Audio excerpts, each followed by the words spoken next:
Hello and welcome to another free code session. My name is Jason Bach, and I am going to get back to the rewrite of rocks in the next episode. I've been mulling over how to actually do it and try to minimize as much pain as I think I may be experiencing by doing this rewrite, mostly because I already have the generator in place, and if I have them both running at the same time, there could be all sorts of issues. But I realize, I think, that if I take out the integration test project temporarily and just work on building up the test suite that's there, to change it to using the new generator, once that's all changed, then get rid of all the old stuff, rename the new stuff, like I'm going to have it in a different namespace, basically move it out of that namespace and change that. Hopefully then everything will run in the integration test project, because it should. Hopefully I'll find all the little bugs and nuances that are going to happen, because they are. So I'm going to start doing that in the next episode. But before I do that, I want to talk a little bit about properties and fields and attributes. So the reason I want to talk about this is because there's a new feature potentially on the docket for C# 12. I don't think it's official, although as you can see, I've got SharpLab up. In fact, I'm not even going to have Visual Studio up for this episode. I'm just going to be purely in SharpLab. And I'm using, as you can see with the branch up here, I'm using the semi-auto properties C# next branch. And I'll explain what this means in a moment. But as I've been looking at this potential feature, it started to make me think a little bit about design and how you hold state or specify how the state should be handled in an object. So let me just go through this a little bit and explain what I'm getting at. So way back when C# was 1.0, you could have fields like this and properties like this. And if you wanted a property, you had to essentially say what the backing field was to that property. That wasn't done for you. In fact, it's so ingrained now to not do this in my head that I don't even think about it anymore. This is actually a very old way of doing it. And over time in C# there were things added to the language, features added to the language that made it easier and easier to define properties. So for example, in this new customer definition, you can see that we have a property that has no backing field defined. It's done for you. We also can now say a field has an emitter instead of a setter, which means it has to be set on construction or the object initializer. And we can also say it's required, which means that it has to be set in either the object initializer or the constructor. Again, though, you don't see any backing field here. And for the vast majority of property cases, you don't care about the field. You don't care that it's there. You're just using the property as a way to express the state. And I'm going to bring up another thing I just saw on Twitter, which I thought was quite interesting, because it talked about what's the differences between the properties and the fields. So let me pull that in here. So I stumbled across this. It literally, I actually am trying to spend less time on Twitter these days for various reasons. But this one I found, and it was kind of interesting to see what this person laid out and saying what's the differences between properties and fields. And I'll put the link in the description so you can check this out later. But it's kind of interesting, because if you read all these things, some of it's like property changed, let the iNotify property change interface. That's maybe cool, maybe not, who knows. But the point is that, could you put attributes on fields and properties? And you can. Can you do rules and validation? You can do it on properties, but fields don't support it. And data binding works for properties as well as, but not fields. So The point is, what this was actually stating is something that's been mulling in my head, which is properties seem to be a very expressive way to state what is the state of your object. And moreover, it's starting to feel like, what's the point of even having fields? And to be clear, it doesn't mean that I think fields should be removed from C#. In fact, that's not the point at all. But what I'm getting at is, from a design standpoint, is there really a reason to use field syntax anymore? I can define everything through properties. I can specify the accessibility or the visibility with the properties, the getters and the setters or the initters. They are useful for interface definitions, which you can't use fields for it, and on and on and on. So I like consistency in code styles. That's not an overarching thing in standardization or anything like that. There's a lot of rules that I try to keep in mind, or things that I'm trying to achieve when I'm writing code. And I do like to have things in a certain way, or have styles or preferences. And consistency is one of them, though that's, again, not something that's dogmatic or an absolute. There's very, very few things that I would say I'm absolutely dogmatic on. But I do think that being consistent is a good thing. And so I've found myself that sometimes I'll declare properties, or sometimes I'll just declare fields. Most of the time that when I declare a field is because I have a private read-only field. It's something that I don't need to expose in any way, shape, or form, so I've just made a private read-only. But of course I could do that as a property and just declare it as being a private property with a getter, and that's it. And that would do exactly the same thing. The one thing that's been a little bit of a hole with properties is that if you use backing fields, there's no way to actually access the backing field if you suddenly decide, well, I want this property to have some implementation, something actually going on underneath the scenes of the property. And so in C#12 with this semi-auto properties is you're going to start to see the field keyword kick in. And so what it's doing here is completely silly and ludicrous. But the point is if I wanted to version the new customer to this customer that has logic behind it with its name, you can use the field here to say, I only want to get the first 5 characters as a string, and I'll make sure it's always set to the first 5 characters. Again, what this is doing is just kind of dumb, for lack of a better term. But now I'm actually able to say, you know what, instead of this property just being a pass-through to the field, I can also now change it so it does have some implementation underneath the scenes. And again, with a field, you can't do that. I think with a field too, the thing that I've always found a little odd with it is that you can always just reach up into it and do whatever you want to do whatever you want to do to it.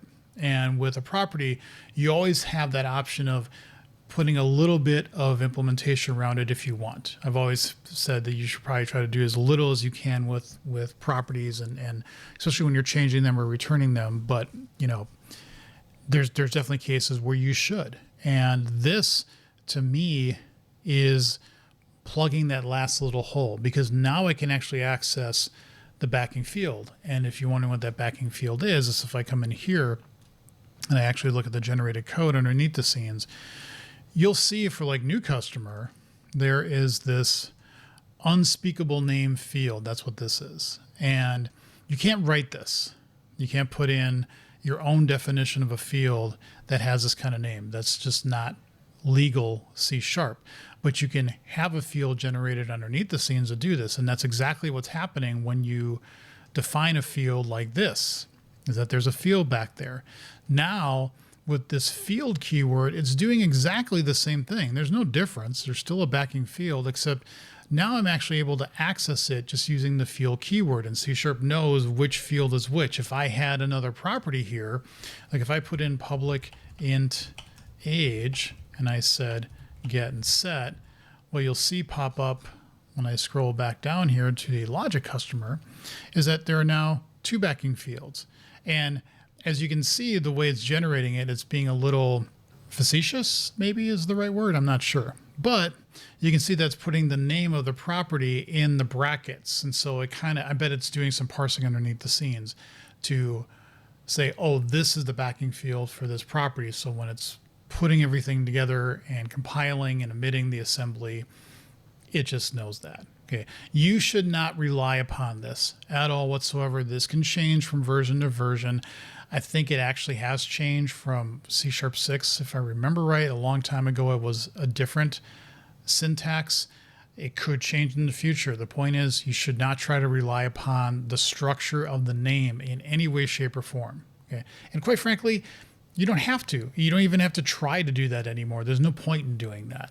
Okay, so that's what's happening with properties that actually do work with ref. So the only things that I could think of is if you had a ref field, but if you look at a span of T, it has, for example, a ref T reference field underneath the scenes. Okay, and you can say get ref field. That works just fine, and that will generate exactly what it needs to. It's something that I'm thinking about rather strongly, is to say, I think I'm just going to be using properties from now on and really having no need to define fields. I did a quick run with benchmarking on a couple of examples to say, is it more efficient to talk to the field directly as opposed to the property?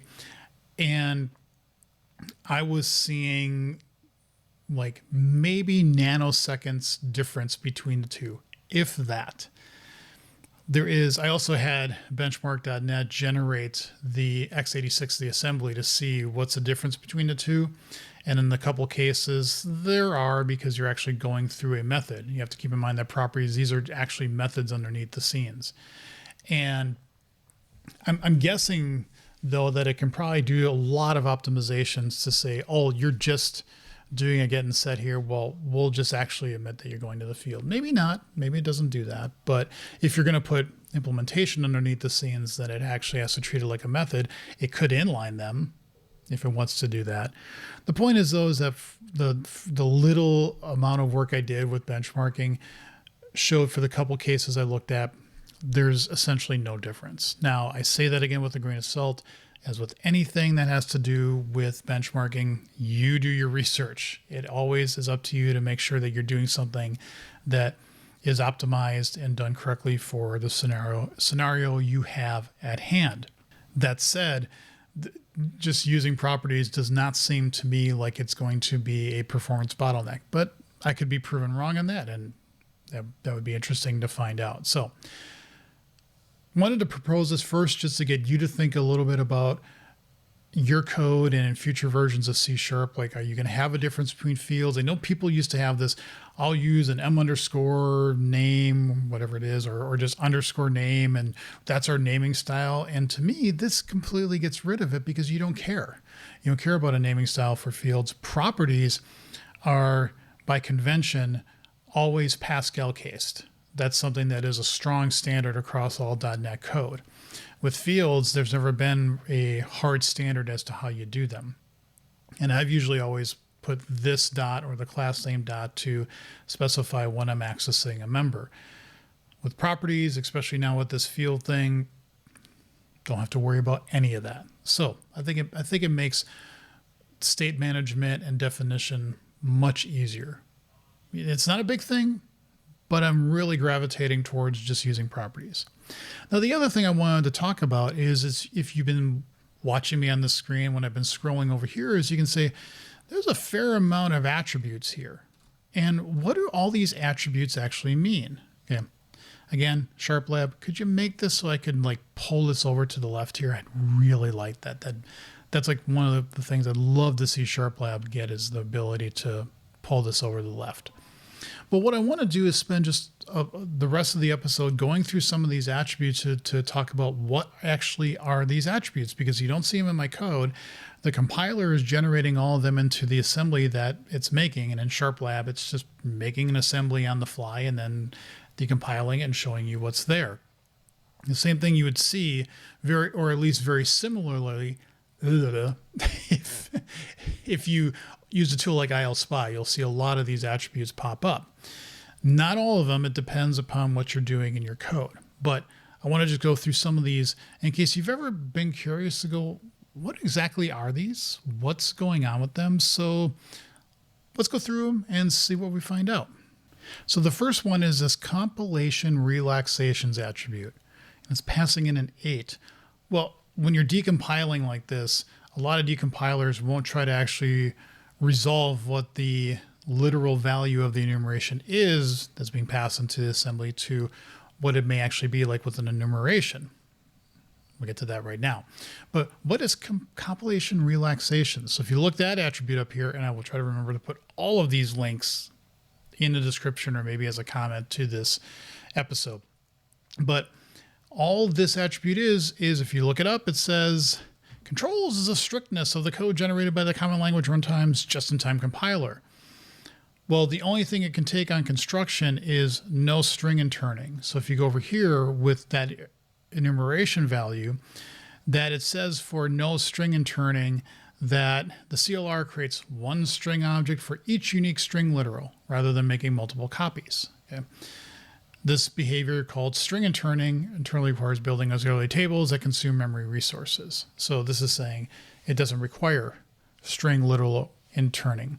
If you have something that actually has strings available, like, I don't know, let's just say I'm just going to throw this out here. If I say private const string, my value is equal to ABC, does it actually still put that? It still does. Okay, so there's probably, if I did some change, like, well, you can't change a string because strings are immutable, but it's determining that I don't need string interning, so it puts that in there. But that's what that attribute is doing. Okay, the next one is this runtime compatibility attribute with wrap non-exceptions throws equals true. So this is stating that we actually want to have a non-exception wrapped as an exception.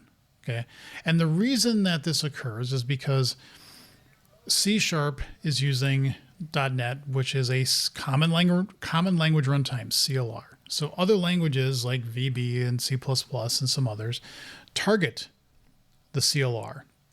And some of these languages can throw things that aren't exceptions. Like in C, you can throw a 0. Okay, you can do things like that. You can throw a string. You can do all sorts of stuff. I'm sorry, it doesn't throw a 0 here, returns a 0, but it throws a string.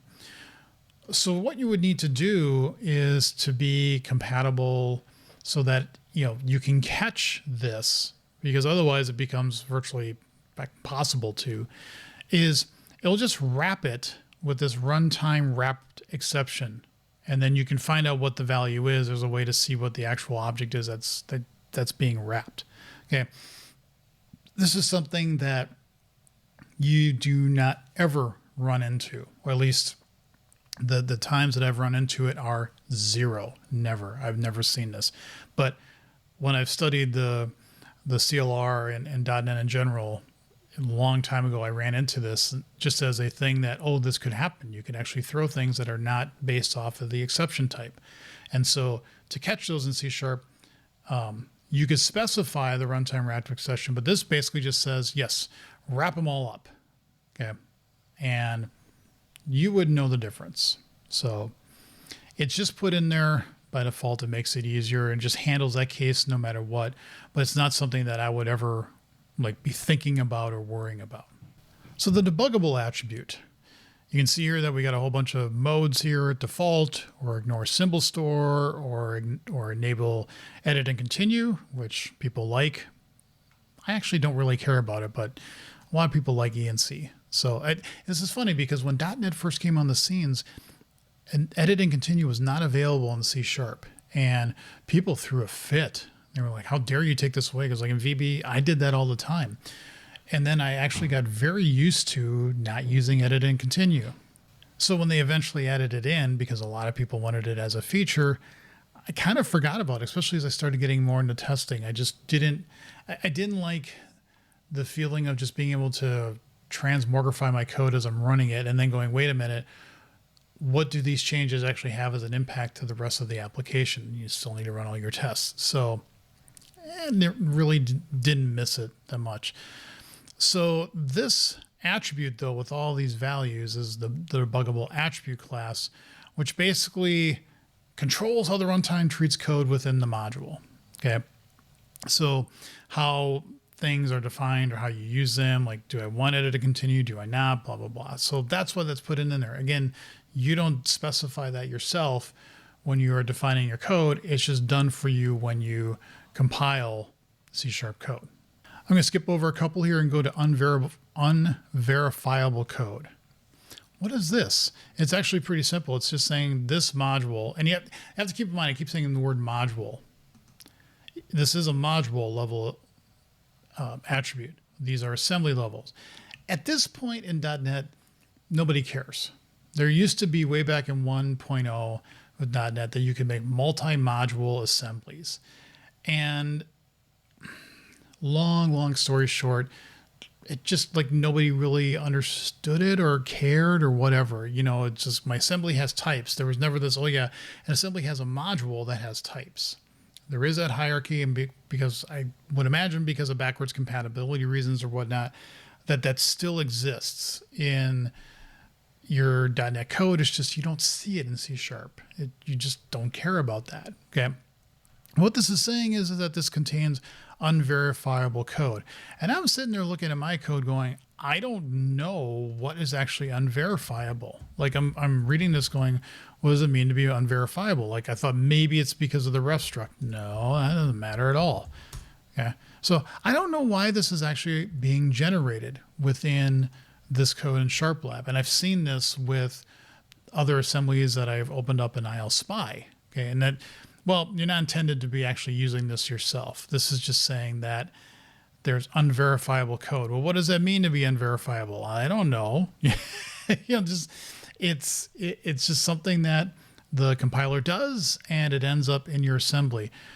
I don't know what's unverifiable though within my code. And that's something that I'd probably want to, on my own time, dig into. Well, how is this actually found? And what you can do actually is, like I decided to start looking around to say, oh, there's this unverifiable code attribute, but nothing references it within source Roslyn. So I don't know when this is actually emitted or why it's used or when it makes when it makes the decision to actually put this in your code or not. But source Roslyn could also go to the GitHub Roslyn repository and see maybe where this is actually ending up being generated. Ref safety rules is kind of interesting because if you look it up, I thought I actually had the link here. I do have the link to the code here, which basically tells you what you want to see.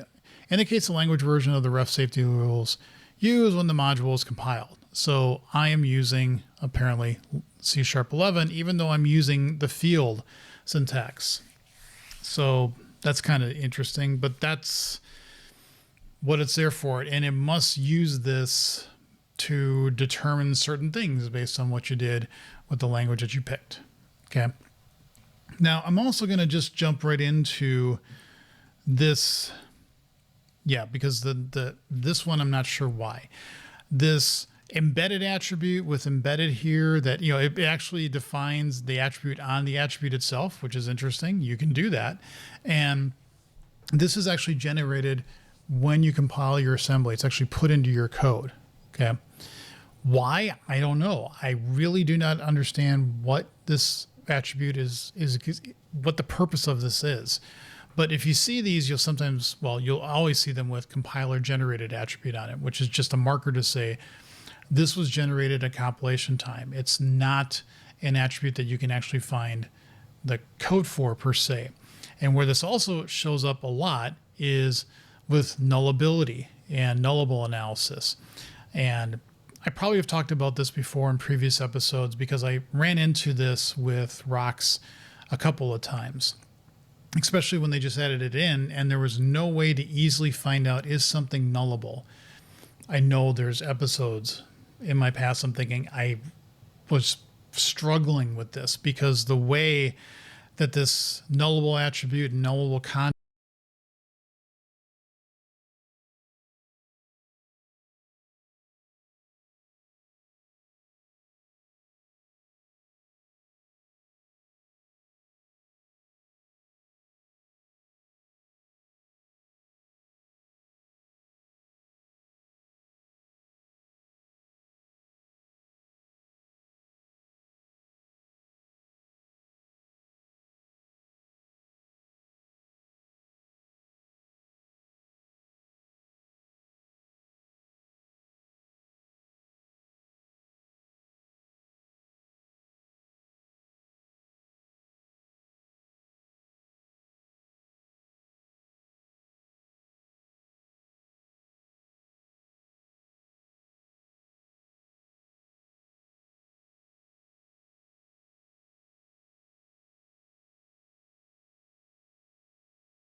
You can see how this read-only string, the nullable context and the nullable value, the attributes come into play here.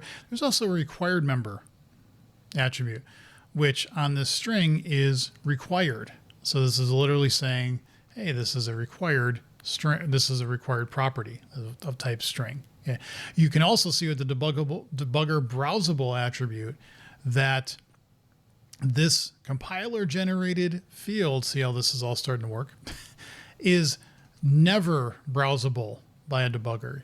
A debugger should never show this field because this is a compilation implementation detail. And yes, you can still find it because it has to actually exist in the assembly, but you really don't want to show this in a debugger at all because it's being exposed through the property that it is a backing field for. And the last one, where is this? So there's some down here. I think these are the ones I wanted to look at. So there's this is by ref like attribute. As you can see, this is a ref struct. So it puts this attribute on it. It will also put is read only because we said it's a read only struct. So that read only keyword here doesn't actually show up in the definition in the assembly itself in the IL. It's still just a public struct, but we're telling it is read only. And so that's the thing that says, hey, I'm read only, I think. Okay. And I keep looking at my notes over here that there are links, and I'll make sure that there are descriptions to, or links to those attributes to take a look at later if you'd like. So that was just a quick run through. We could spend even a lot more time like diving into, again, why does unverifiable code show up? Maybe in a future episode, I'll come back to this and try to figure out in the Roslyn repository why this gets put in there. But I find it fun just to dive in and when I see things like this to go, what are these? Why are they showing up? Just because even if I don't understand them fully, spending even a little bit of time going, oh, that's why that's there, maybe give me some insight into the language or the runtime or the construction of the assembly itself or a whole bunch of other things. So it's always fun to learn more. So with that, I'm going to wrap up this episode. Again, in the next one, I am finally going to start doing the rewrite of rocks. Thank you all for watching. Leave comments and questions below. See you in the next episode.